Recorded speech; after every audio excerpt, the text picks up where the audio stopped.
Welcome back to Beautiful Work, Beautiful Life with Laurel and Laurel. We are in a month of focusing on connection and relationships. And so our last podcast, last time we recorded last week, was about how do you build trusting relationships? And our topic for today's podcast came up in that. So we're going to roll right into it as if it's a continuing conversation here, because it is kind of, isn't it, Laurel? It is. Yes. And tell them what we're talking about today. So our question to you today is, can you avoid disappointment in relationships? That is our topic. And we want to know, Can you? Can you? Laurel, I have an answer for them. Do you have an answer for them? Yes, I do too. I do. They might I think not our like answers are similar. I know. You know, and this is why we want to know. I want to know from our listeners, can you? Because if they can, I want to know how. Ooh, I do too. I do too, because my answer to the question is no. So if your answer is yes, how do you do that? And maybe by the end of our conversation today, Laurel, we might be able to answer it for ourselves. We'll see. Yes, we'll see where our conversation takes us, since our conversation is not scripted and is just whatever it is in the moment. Yeah. So where do you want to jump in? Well, where I want to jump in is I will speak from personal experience when I say that at a certain time in my life, when I was very much younger than I am now, I was constantly disappointed in relationships. And I actually gathered up a huge amount of loss and grief in my body and in my being. And I was a very sad person for a while. And I think a lot of it had to do with the fact that I was disappointed in the relationships in my family and then in myself, and not really being able to find, the relationships that were really, truly fulfilling to me. And so it took me a while to get there. So, I didn't avoid disappointment. I can tell you that from personal experience. Did you really try to avoid it, but couldn't? I don't know if I tried to avoid it. Maybe I tried to avoid it by not then being my real self.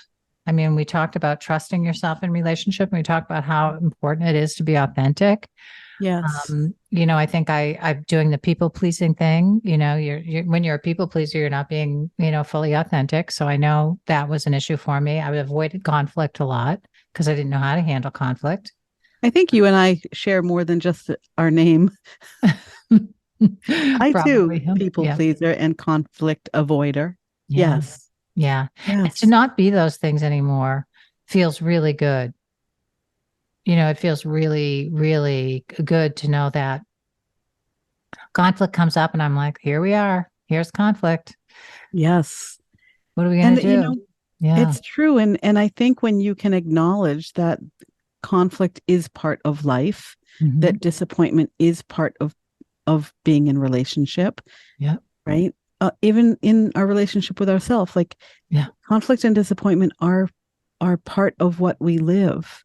And knowing that, acknowledging that, and being okay with that, I almost think I suffer from less disappointment because I know that it's inevitable, right? Yeah. And I know I have the skills to deal with it, right? I think, going back to what you said about carrying a lot of disappointment in your body and grief, I think that's a really good reminder. We did a prior episode on grief, that grief is something that we experience with any, I'll say, depth or, size loss, right? Yeah. And so, knowing that disappointment sometimes can lead us to grief or grieving, it's part of the processing of a disappointment. Yeah. And I also want to share, there was a time in my life that I really had very low expectations because I did not want to be disappointed. And so my coping strategy was, if I expect nothing, I will never be disappointed. Right. And when I think about how I did that to keep myself safe, because disappointment feels icky. Right. Well, it's loss. Disappointment to me is loss. It's simple. It's Yeah. like you're not getting what you want, what you're hoping for, what you would like, what you'd like for the Yes. world, you know? Yes. And Yeah. sometimes, the word hope, I think that's a whole different, we could do an episode on hope and I could talk about that all Mm, day. yeah. Because when our hopes aren't realized, when what we hope for doesn't happen or come to fruition, it's hard to accept that, right? Yeah. Um, and and that it doesn't feel good if we don't have hope. And so where's that fine line between having expectations and having hope Right, right. and being able to handle the disappointment? And so I think maybe it's not a fine line, maybe it is truly a skill. It's a skill set. You said this in the Yeah. last episode, be a grown up. Maybe it's a grown up skill. Yeah, grown-up skill set. Yeah, to be able to be able to handle disappointment well, right? Yes. Is definitely a grown-up skill set because it's being able to know how to move through loss and grief well, Yes. right? Which generally you're not going to learn in the world at large today. And unless you have parents that are pretty skilled at it themselves, you're not going to learn it through growing up necessarily. So it's like, where do you learn how to move through loss and grief really well? You have to take it upon yourself to learn what it is, what that means. So that's why we come back and we've done multiple episodes on the topic, grief and Yes. loss, because it's a really important part of, number one, having a healthy emotional life, right? To be able to feel your emotions fully, heal from them, reevaluate your life, move forward with clear thinking. Like all of this stuff is so important. And to know that, the reality is if you're going to have a fully engaged life and be fully engaged in the world, you are going to be disappointed. And that doesn't Yes. mean that you don't have, it's weird. Like expectation is a weird word, isn't it, Laurel? To like really, when you start breaking it down and looking at it, Yes. like let's do a little bit of that here, because I feel like it's a nuanced, it's kind of a nuanced what we're talking about, right? Yeah. Yeah. So where do you want to go with that? What came up for me was, being accused of having high expectations, right? Mm. I have big expectations. Yeah, I do I too. have big Yeah. expectations of what the universe will deliver to me, what life I will live. I have big expectations of myself and Yeah. of other people who are in relationship with me. Yeah. I have big expectations. Yeah.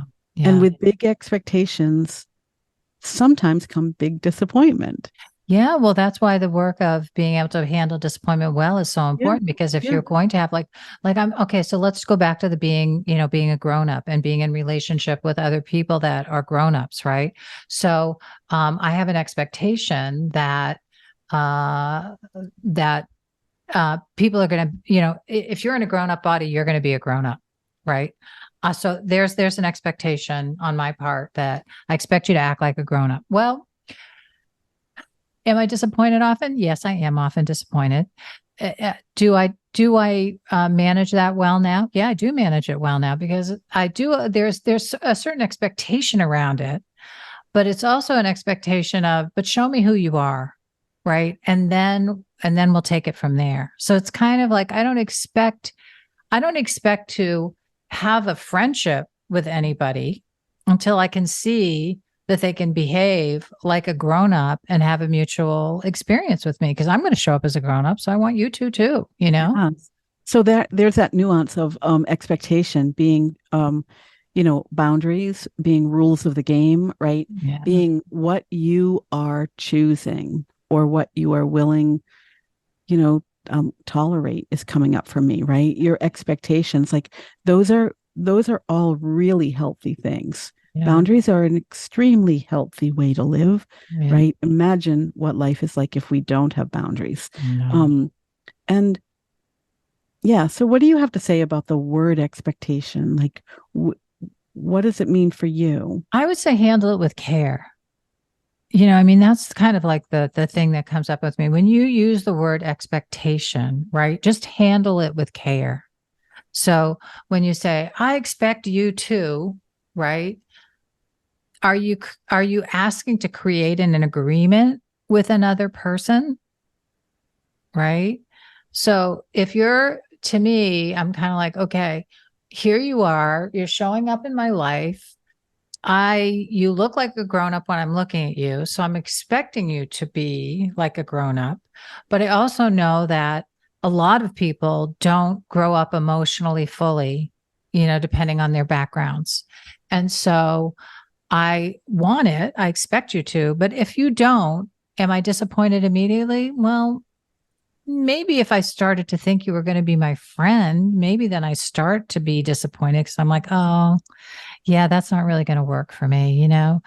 If you're not ever on time when you say you're going to come over to my house, I always think, oh, wow, like I manage my schedule pretty well. So if you're never going to be on time with me, I'm kind of like, I don't know how this is really going to work for me because I can't, I don't know where to go with that. So it's kind of like, there has to be dialogue and then agreements that you make along the way, right? So I think we go from expectations, handling those with care, right? Having them, then seeing where people are, and then having an agreement about what the relationship is going to be or not be based on who the person is and what you're seeing and what you're experiencing, right? Yeah, I'm so glad that you gave that level of detail, I'm going to say, because, you know, one of the things that was coming up for me when you were talking about that is how often are our expectations nonverbal,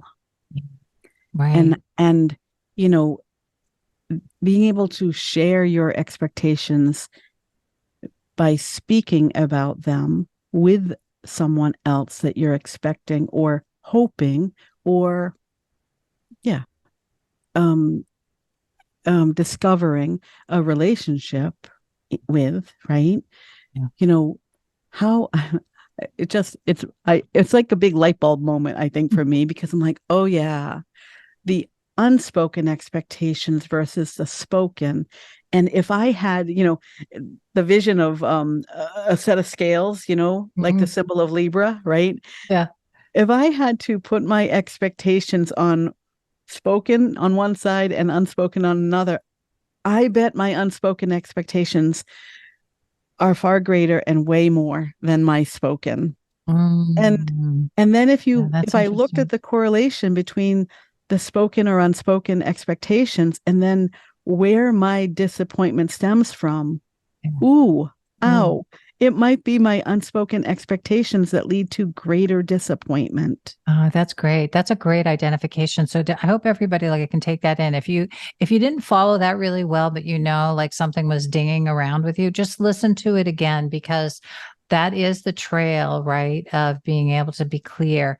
Here's what I want to interject in that, Laurel, and what I want our listeners to take and move through a little bit now with that is, when we say having your expectations and then handling them with care, right? Yes. Is Here's another way to look at that, right? Instead of me saying, I expect people to show up as grown up, right? I think the modification that I've made over time that has helped me, right, to ameliorate a lot of my disappointment is I want to be in relationship with grown-ups. I want to be engaged and have full, healthy relationships with people in the world.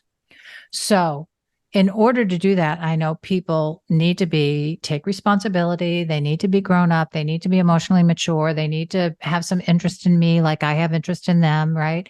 And so it's kind of like your expectations are really, when you start to whittle them down to their truer thing in you, it's really what you want. Yes. And when you're clear in what you want, and when you own what you want as what you want, not what you expect somebody else to be, then you're taking responsibility to find the people that can give that to you and offer that in relationship to you. Yeah. And that is so, so good. What I'm hearing is the expectations are what you want because you know yourself, right? Right. Rather than what we expect others to be or do, Yeah. right? Right. So Right. I guess, if really if what we wanted and our true authentic self and knowing ourself that deeply, that creates kind of the boundaries, the desires, right? It's all about the beautiful life that you want to create for yourself, Right. rather than, dictating how people show up in your life, right? Yeah, yeah, that's great. That's perfect. That should be our little that'll be our intro to the show. Right. If we just take that one line that you just said, right? Can you I don't actually know what I repeat just it? said, but I'm glad you're recording. I know, right? It's good that it's being It's recorded. live and raw. What did I Yeah. just say? Yeah. I mean, but this is it, right? Is how can you be really clear in what you want? Be on the lookout for it, right? And then identify it when it's there, but not expect people to be something that they're not. That's right. Yeah. Yeah, expect what you want to be available to you Yeah. without expecting other people to deliver it to you. Yes. Yes. Exactly. Wow.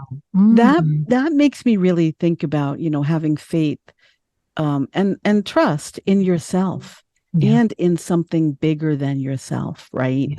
Yeah.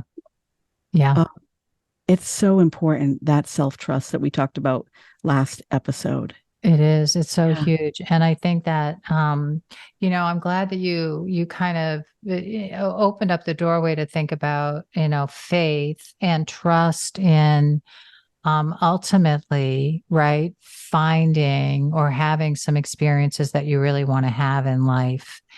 And yet not trying to force them to happen, maybe with the people that you're engaged with presently, if they're not capable or necessarily interested in that, right? Yeah.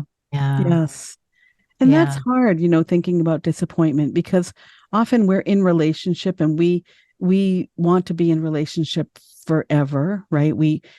I don't know about you, but I often enter into relationships as if these are my people and this is who I will be in relationship with for the rest of my living days.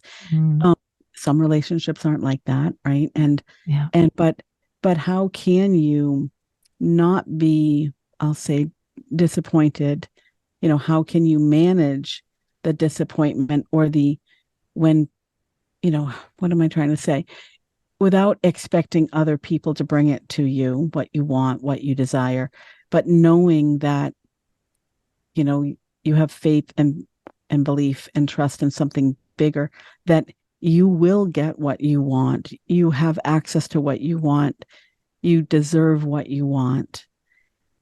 You have to be willing to believe that there are more people coming into your life or more experiences coming into your life than what are currently in your life, right? Yeah. Yeah.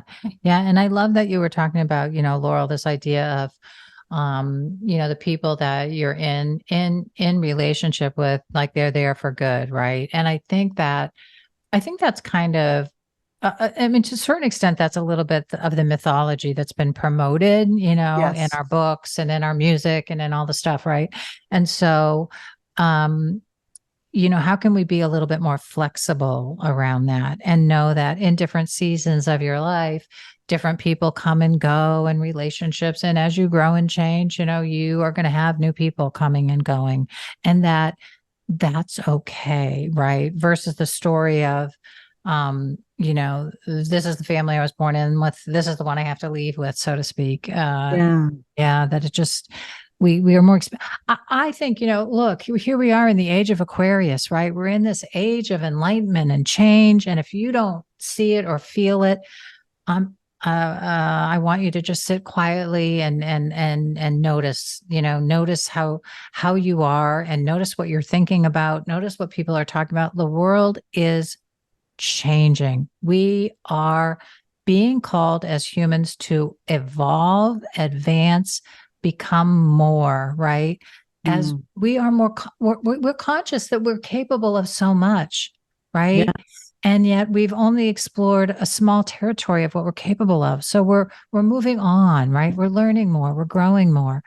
And so it requires this kind of dialogue that we're having right now, which is, Yeah. not being stuck in old paradigms and old myth stories and old stuff, but instead, like, you have to learn how to be disappointed, move on, carry on, know what you want, don't have unrealistic expectations, have realistic expectations, know that you're going to be hurt, know that you can take it, right? You build these muscles and you go forth and you build that life that you really want, right? And Yeah. it's different than it used to be. And I like to think of it as more expansive, right? Very Like much more it's expansive. so Yeah. much more expansive. And Yeah. do we have time for a minute that I can ask about? You Yeah. mentioned realistic and unrealistic expectations, Oh, yeah. right? Yeah. So, Yeah. so I I had this reaction of who gets to decide if my expectations are realistic or unrealistic, right? You. And I know, and thank God, because people disagree with me. Yeah. I just said I have big expectations. I have Yeah. big dreams. I expect a lot and You I want a want a lot. lot, Mm. right? Mm. And because I want a lot, I expect a lot, right? Yeah. And some people think that I have unrealistic expectations of the universe, right? Or in relationship, right? And Yeah. so if I get to decide what's realistic for me, I love living in an expansive Yeah. perspective. I love being in an expansive world Yeah. where I expect anything and everything can happen. It's a world of possibility, right? Absolutely, Yeah. right? And Yeah. so I think that, for me, I love being in that place because it allows me to dream big and be disappointed occasionally. Mm. But I'm never disappointed to the extent where I think that will never work again. I think, oh well, that it wasn't the right time for something, Yeah. right? It's not the right time, Circumstances. right? Yep. Whatever it might be. Connections. Yeah. Do I Yeah. close the door on my expectation? No, right? Right. So what Right. about you? What do you think about unrealistic Realist, or realistic? realistic explanation. I feel like it's almost like yeah, this is the kind of that nuance thing about expectations, realistic and unrealistic, right? So I would say if somebody disappoints you, right, they show you who they are or how their behavior, their normal behavior is, right? And you keep expecting something different, that's an unrealistic expectation. Because If you're you, expecting from them. right, That's something right. different than what Right. they've shown you over and over. If you ask them for something specific and they don't agree to it and you still expect it, that's an unrealistic expectation, right? It's like, Yes. and when we create these, like, again, our expectations are all self created, right? Yes. They're Yes. all self-created. There is no delivery of expectations, right? They come from within. And so they might come from your growing up or whatever, but you know what I mean? You hold them. You hold them. You can change them. You can change those expectations. So when I say I expect people to act like a grown up when they're in grown up form, I'm like, that's what I want. I want people to be like grown up. Okay. I also realize that, especially with the field I'm in, that not everybody is fully grown up, that they've got stunted along the way. So I'm okay with that. And I have allowances for that. And I also don't expect them to be my friends. Like I don't expect everybody to be my friends. I don't expect everybody to be my besties. I don't expect everybody to be in my inner circle. I'm like, I'm okay with having just the people I want there. Right. Yeah. Yeah. Yeah. I think that's a really good, a good explanation of it. That again, for me, it comes down to our expectations from within. We are allowed to hold, Yeah. right? Yeah. And it's our expectations that govern our choices, right? Not expecting that others are delivering what we expect. I think that's really where it comes down to for me. Yeah. Yeah. It's kind of like, testing yourself. You can test yourself in the world, right? Like I go, okay, do I expect politicians to tell the truth all the time? No. No, I lost that expectation a long time ago. Do I hope that some of them will? Do I hope we're moving in the direction of more and more of that as we've watched the corruption and all the other stuff take place and unravel before our very eyes? Well, yeah, I do. I do. I want that. I mean, I really want that. I want to be able to look up and see, oh, look at all those grown-ups running our country now, that would feel really good to me, right? So it's like these nuances of what do you want? What do you expect? How do you handle it? Or am I still disappointed when people are lying and, whatever? Yeah, I'm still disappointed, but I've grown a muscle to handle that.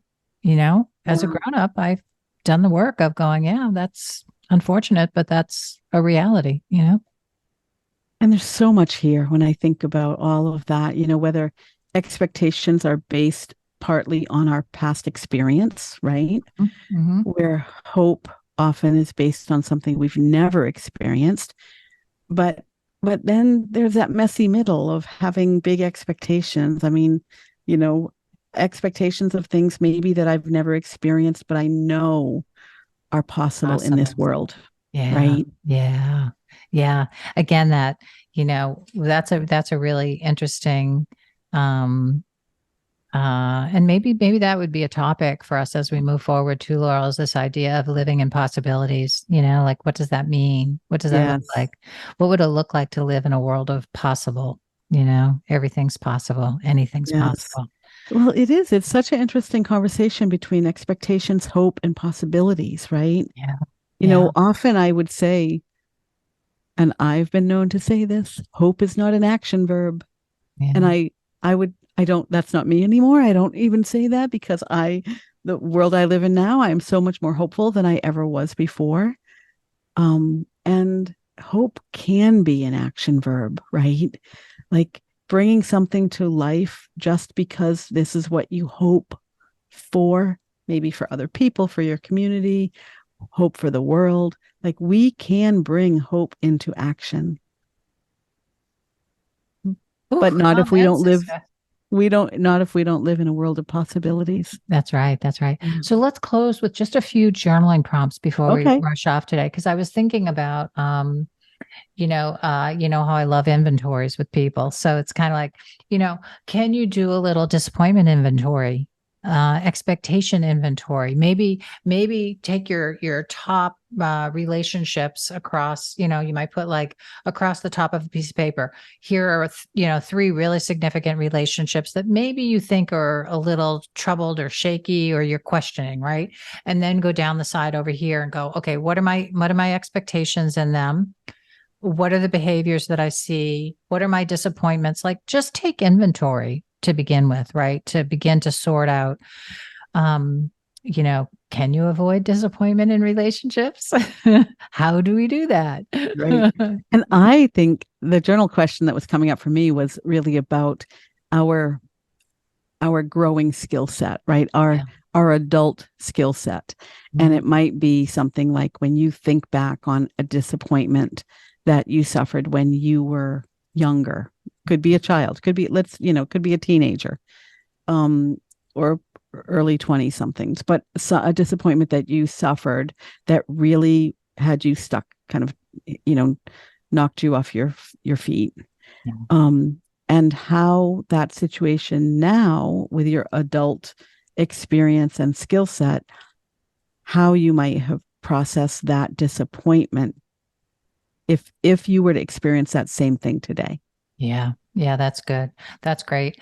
And I think that oftentimes, especially when we're very young, our big disappointments create foundational beliefs within us. And so that would be another area I invite you to explore a little bit too. Like look at your big disappointments of life and see what beliefs you might have developed. Like, if something horrible happened to you, you had a terrible relationship with your father. What do you believe about men? I believe this, X, Y, and Z, right? Like this is how you start to kind of nut out where you are.